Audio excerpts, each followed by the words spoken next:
Have you ever stopped to think why people obey even when it's wrong? Even when it hurts?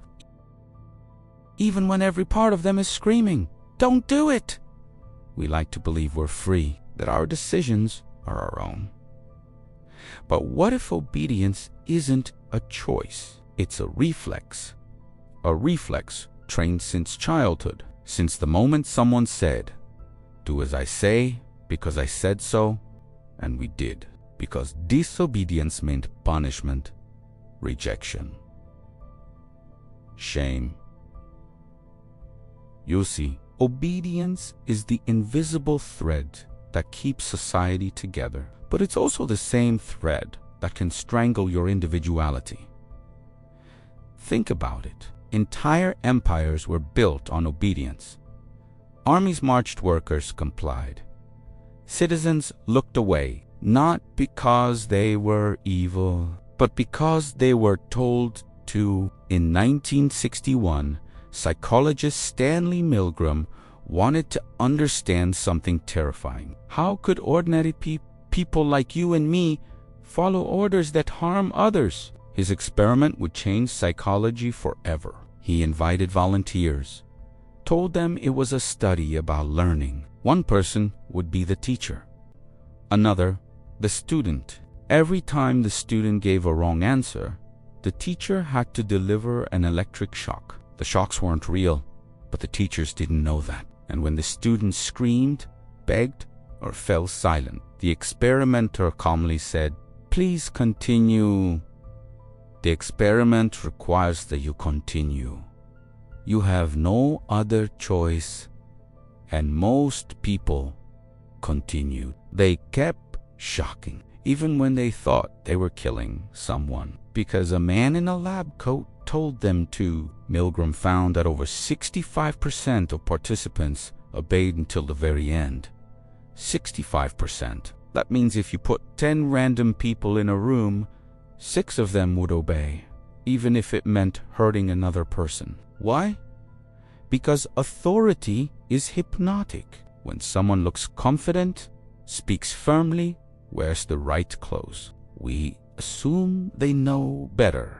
Our brains are wired for hierarchy. We follow leaders, teachers, priests, bosses, because for thousands of years, survival depended on it. Disobeying the wrong person could get you killed. But here's the dark side. That same instinct makes us easy to control. It's why people stay in toxic jobs, why soldiers follow destructive orders, why entire populations accept lies. As long as they're told with authority, we obey. Because obedience feels safe. It saves us from responsibility. If we just follow orders, we can blame someone else when things go wrong. It wasn't me. I was just doing my job. Sound familiar? It's the same excuse used by soldiers in genocides, by employees in corrupt companies, by people who knew something was wrong but stayed quiet. Milgram's experiment revealed something terrifying about human nature. Evil doesn't always start with hatred. It starts with obedience.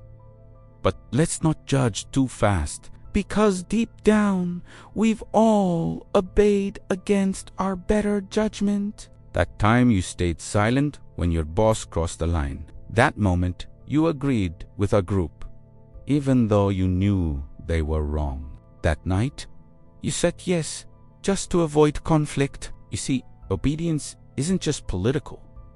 It's personal. It's emotional. It's psychological.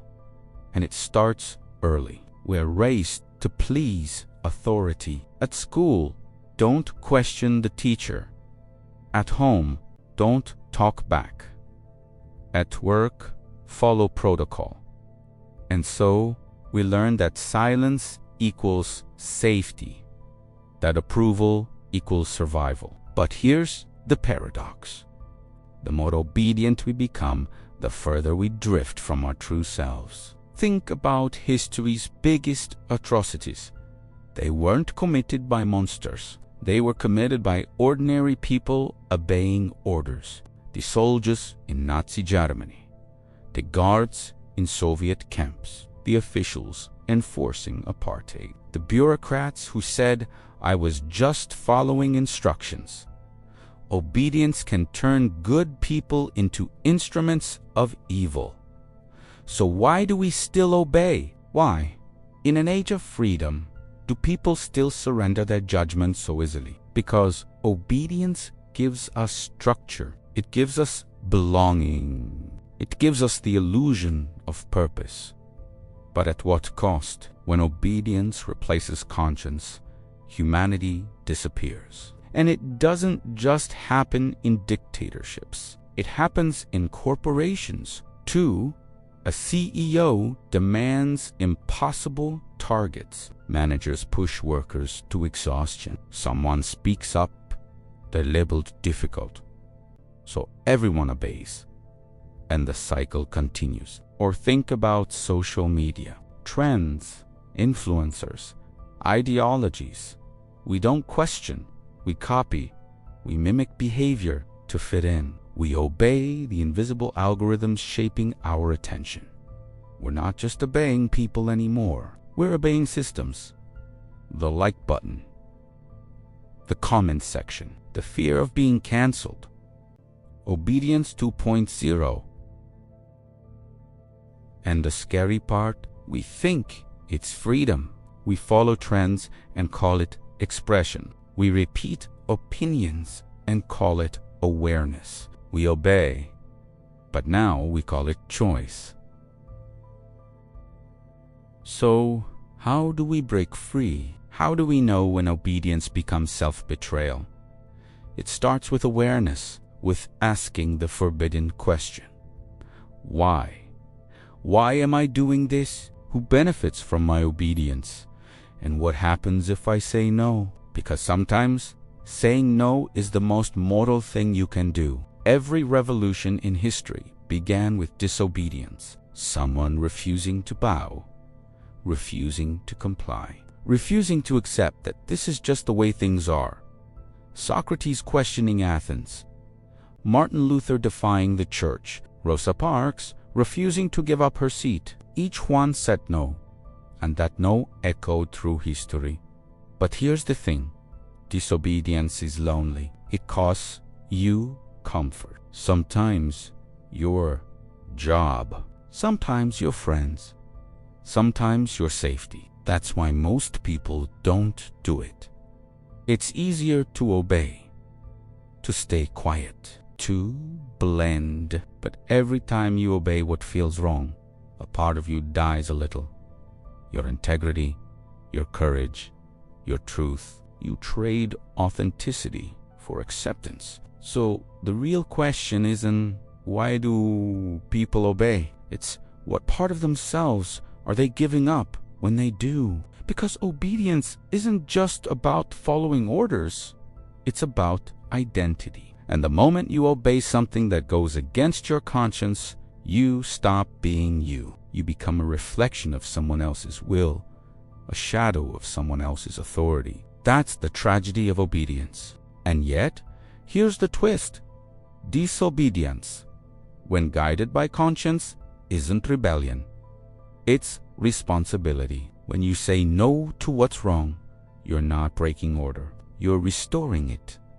Because moral order doesn't come from authority. It comes from integrity.